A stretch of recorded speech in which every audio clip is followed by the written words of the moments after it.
Hey guys, it's me, Jeffrey. So, today this video, as the title says, is going to be about the most recent bombshell or kamikaze moveset or whatever you want to call it that Ray Fisher has done in Forbes, where he just basically kind of went off on what's going on with his whole crusade and what is also going on with social media and why he is doing this. So I'm actually gonna be breaking down this video, this article that Forbes put out, and by detail. If you, so yeah, like this is actually very, really awesome, and another good day has been done. So here we go. So it goes on. So it starts off with the erasure, the usher of people of color of 2017. The 2017 theatrical version of Justice League was neither an accident nor a coincidence, which Ray stated as it starts off in the article. Justice League star Ray Fisher has never been shy about speaking his truth, focused on measured focus. Fisher spoke with Forbes about his continued dispute with Warner Brothers, not Warner Media, Warner Brothers. Because, so for those who are saying that he's going against WB and Warner Media at the same time, no, it's just Warner Brothers.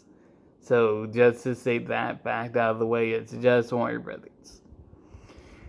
Fisher passionately spoke on the toxic and harmful work environment that he and the cast endured during the film's Joss Whedon-led reshoots. After he took over from original director Zack Snyder, Fisher went into detail on the myriad on the issues on set. Okay, and nothing new there. Fisher's campaign started on June 29th. Fisher put Hollywood on notice when he shared a clip of himself on Hall H at 2017 San Diego Comic-Con. During the Justice League panel that year, fans were blissfully unaware of the lies that the cast were forced to say, according to Ray. And that video was with Ray Fisher saying that Zach had what chose the right person to finish the reshoots, referring to Joss Whedon. And he said, I'd like to take a moment and forcefully retract every last bit of that statement. And so really, it starts off with the whole prologue issue there. So Forbes is really going into detail on this article, so nothing new on that. Then it shows a tweet that Ray Fisher put out saying Joss Whedon's on-set treatment of the cast and crew of Justice League was gross, abusive, unprofessional, and completely unacceptable. He was enabled in many ways by Jeff Johns and Joggenberg accountability over entertainment. Now, and that was the tweet on July 1st, and that's really something that we kind of knew or heard ramblings of if you've been in the Snyder Cut movement. So there's that. Fisher went into detail on why he felt he needed to retract the statement, citing how fabricated talking points were distributed by the cast of heaping praise on Whedon as Snyder's replacement. And he says here, for one thing, the cast and crew were told that Zack had handpicked Joss to finish the film for him. I didn't find out until after the reshoots that was a complete lie. He began. I heard whispers and rumblings of things being off behind the scenes, but nothing concrete until much later.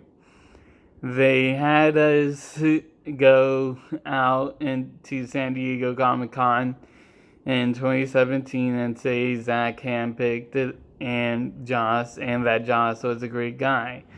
I still have the email with those talking points. Now, there you go. Now in the video you can actually see, as Ray Fisher does say, that the facial expressions were really saying something different, like there I said it, or something like that, like he didn't want to say it, like someone had to say it. So yeah, I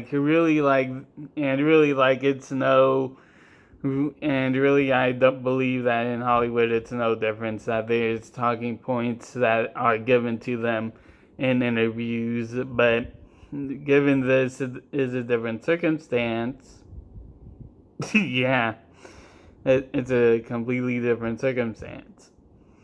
So, because as the Snyder Cut movement has come to know from the early goings, that they were really mistreated in a lot of ways. Even Kevin Smith, who had talked to people who worked on both sets on Justice League, said that the people he talked to, there was like a very tense and very uncomfortable relationship with the cast and crew. So if you don't believe Ray Smith, there's also Kevin Smith who said that, and many others. So 2 days later, Fisher took to Twitter to point fingers and provide the names of those he held responsible. Joss Whedon, and it goes on to repeat that tweet before that I said earlier. Ray Fisher explained that to Forbes the exact moment he decided he needed to take a public stand.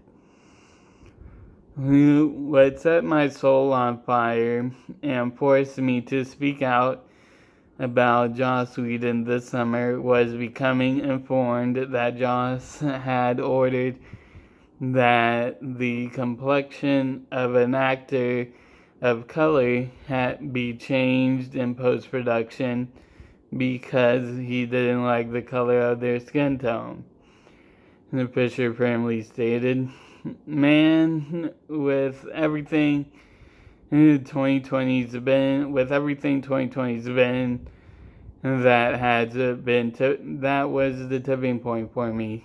Whedon did not immediately respond to a request for comment. Now, for that, for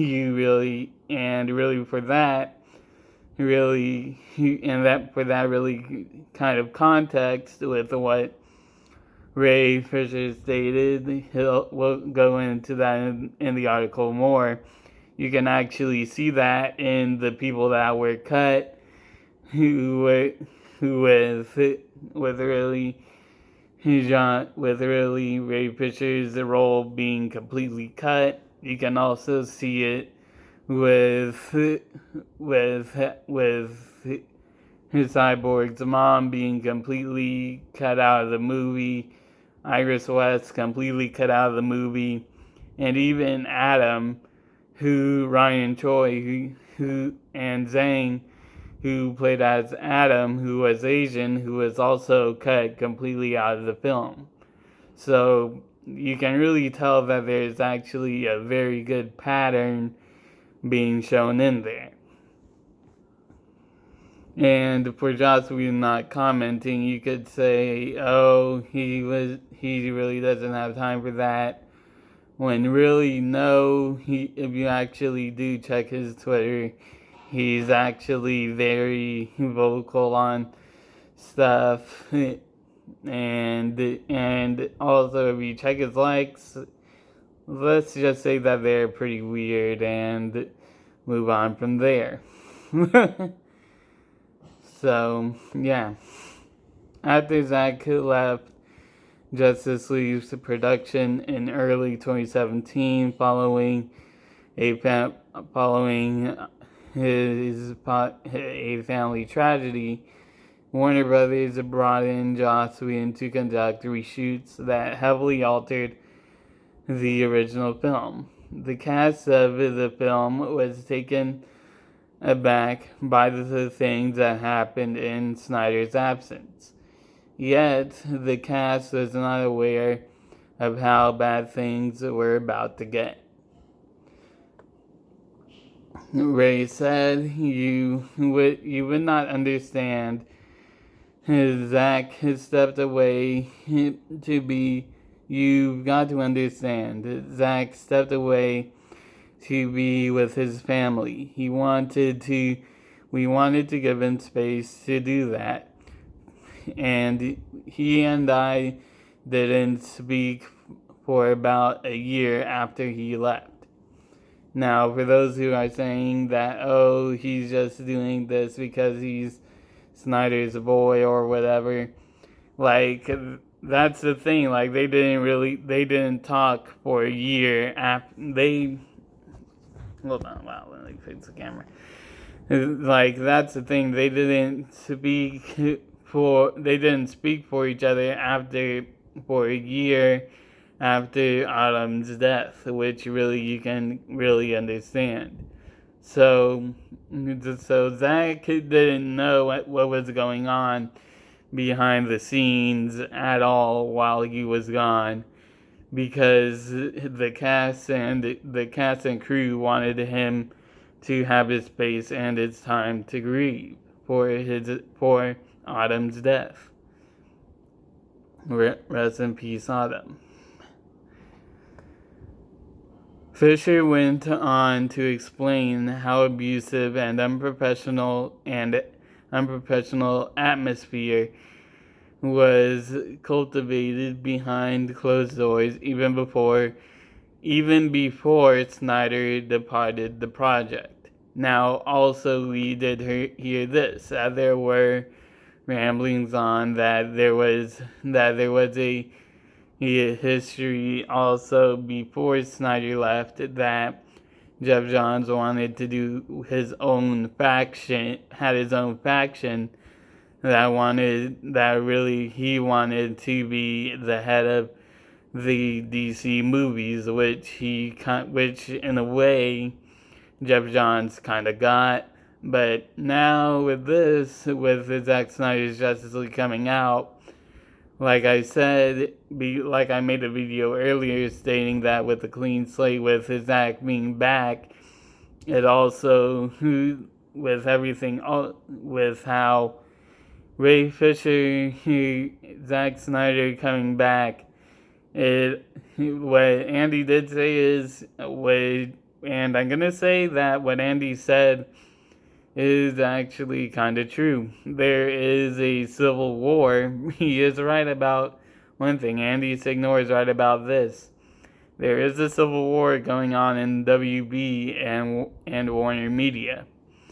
A faction that wants Zach back, and a faction that is Jeff Johns, who he wants to be head of the DCEU. So what Andy said about the Civil War being in WB is true. I'll give you that, Andy.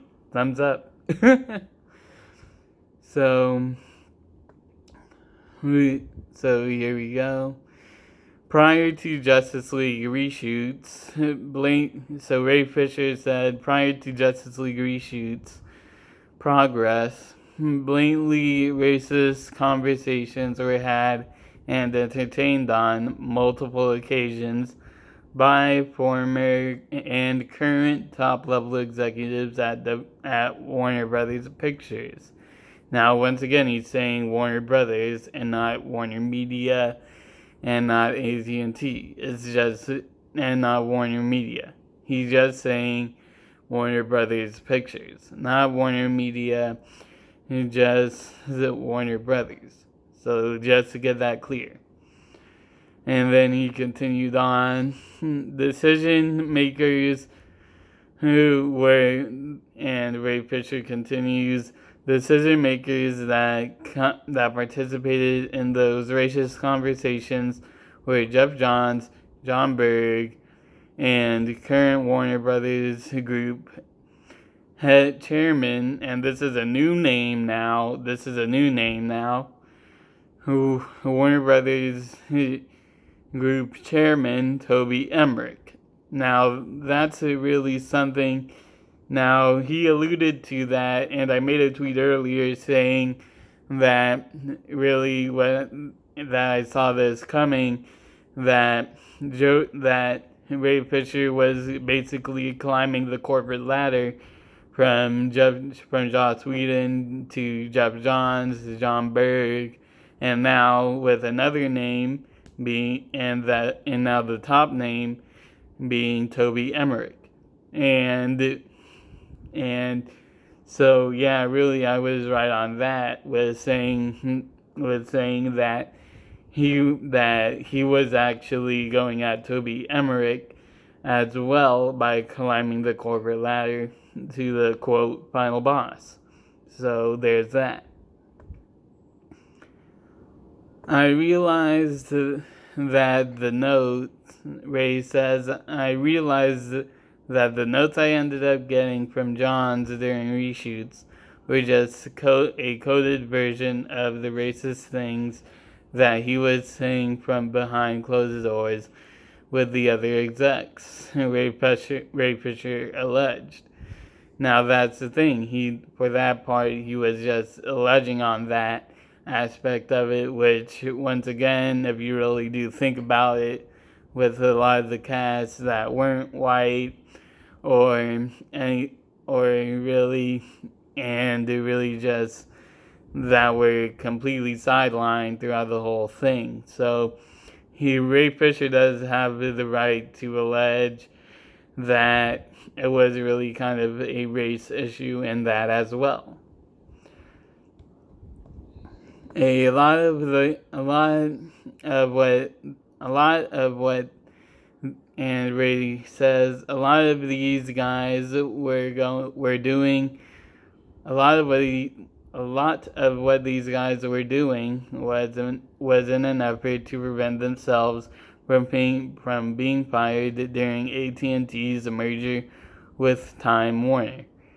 Fisher pointed out to Forbes, I plan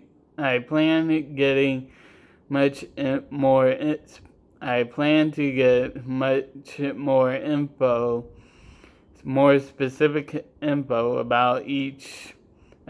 Wow, this is a weird sentence, but I plan on getting much more specific about each of these guys after the investigation is over.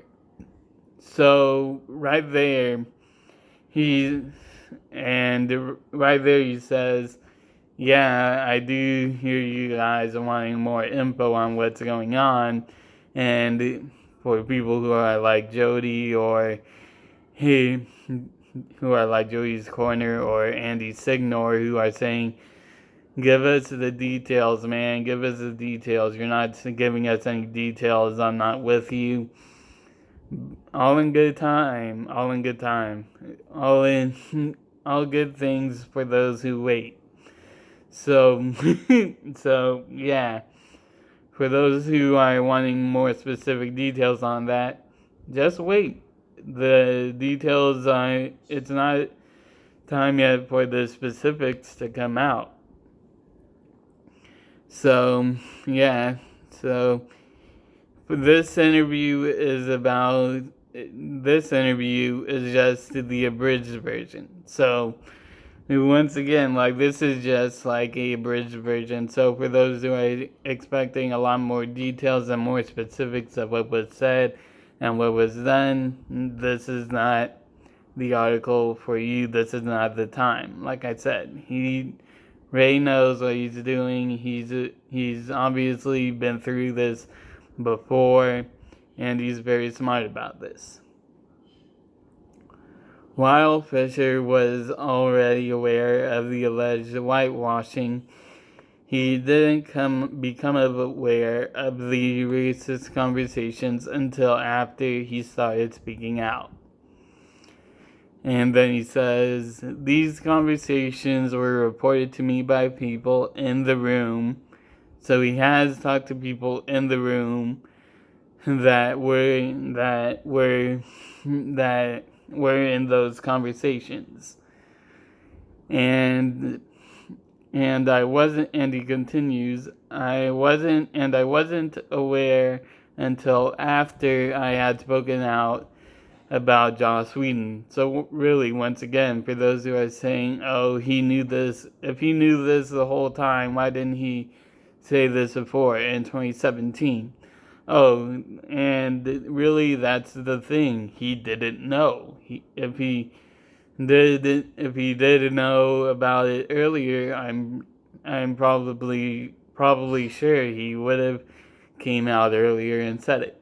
But in this article, he states he wasn't aware until after he spoke out about Joss Whedon. So he just recently found out about this stuff. So it wasn't in he didn't find out in 2017. He found out this year. And he continues, none of what I'm sharing in this interview is news to Warner Brothers HR, nor should it be news to Warner Media. I reported almost everything to them back in July, including Emmerich's involvement. The fact that I'm having to advocate for myself in this way is equal parts freeing and frustrating. And that's really the thing.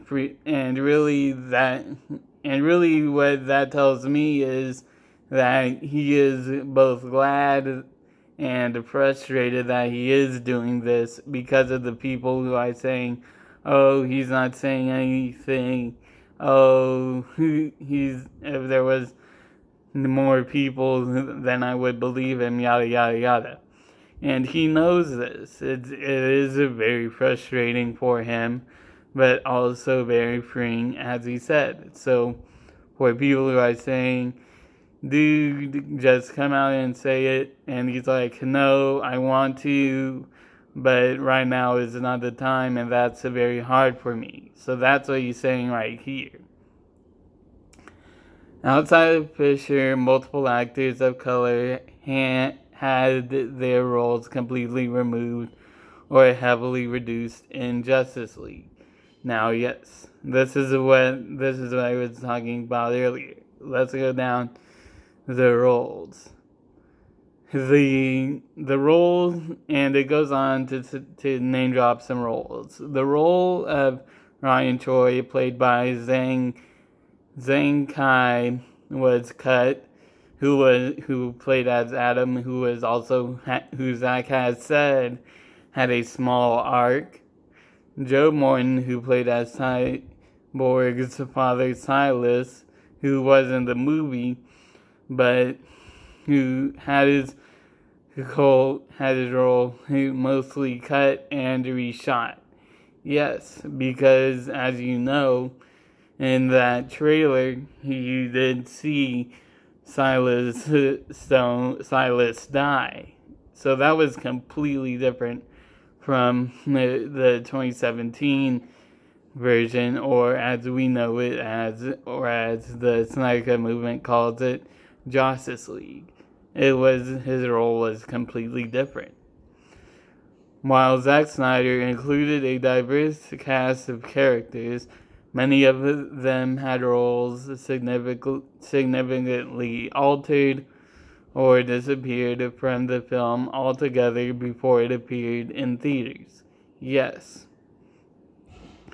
Karen Bryson, who played as Cyborg's mother, Eleanor, had her role cut as well. Yes, you didn't see that football. You saw her, she was completely cut out. She was actually in the movie, but they cut her out for some reason. Like they kept the father alive, but completely cut out Cyborg's mom. That doesn't make any sense. And additionally, Kiersey Clemens, who played as Iris West, who is the love interest of Barry Allen, aka The Flash, was also completely cut out of the film. And so really that's another role that was cut out. And once again, you can kind of see why Ray Fisher is really might assume that there's really some racial tensions involved. All of them will appear in Zack Snyder's Justice League. Yes, all of them will be in Zack Snyder's Justice League, and I cannot wait for that to happen. It's going to be awesome. I always suspected that race was a determining factor for the way that things went down, but it wasn't until this past summer that I was able to prove it. Now, once again, he said that he didn't find out any of this until this summer. He didn't find out anything concrete until this year that something might have been racially related. For those who again say, oh, why didn't you come out in 2017 when this was going on? He didn't know that. Fisher outlined how the abusive, unprofessional atmosphere went beyond the racial elements. He claims a toxic and manipulative atmosphere quickly engulfed the Justice League reshoots. Race was just one of the issues with the reshoot process. There were massive blow-ups, threats, cohesion, I don't know what that word is, taunting, unsafe work conditions, belittling, and gaslighting like you won't believe. Now, for that as well, you can also see that also in Hollywood, where Black Widow's case, even though the director's name will be in there, they really didn't she really didn't have any process with the movie at all. It wasn't her vision at all. For those who are going to see Black Widow, like, this is really kind of like the problem that I have with the MCU going on as a whole, is because they hire these directors and stuff like that, but at the same time, those directors are making the movie, like they're actually making the photography process, but the studio is at the back end, but Disney at the back end is like saying, "Oh, we don't need you anymore." So there's also that in that aspect, and also with John Boyega, where it is actually confirmed that they actually did film back in The Force Awakens, where they had Rey and Finn going to see the lightsaber, and in that scene that was filmed by J.J. Abrams and is there, that it was filmed that Rey was was pushed back by the lightsaber, and Finn was actually called by it.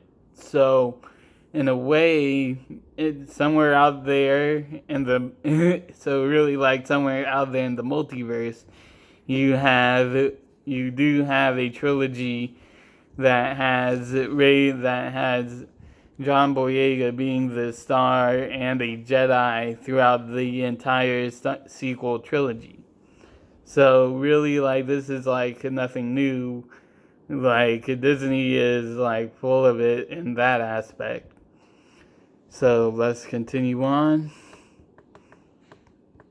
As for the role Johns had in the abusive environment on set, Fisher didn't mince the words on either Whedon or Johns. Jeff, and the way Fisher says, Jeff Johns made a veiled threat to my career during the LA reshoots of Justice League. Multiple sources have informed me that Joss threatened the career of another person associated with the production, which really I can only guess is really Gal's stunt double, and Gal Gadot, who played as Wonder Woman, where someone actually tweeted out that Joss Whedon actually locked her in a closet, threatening her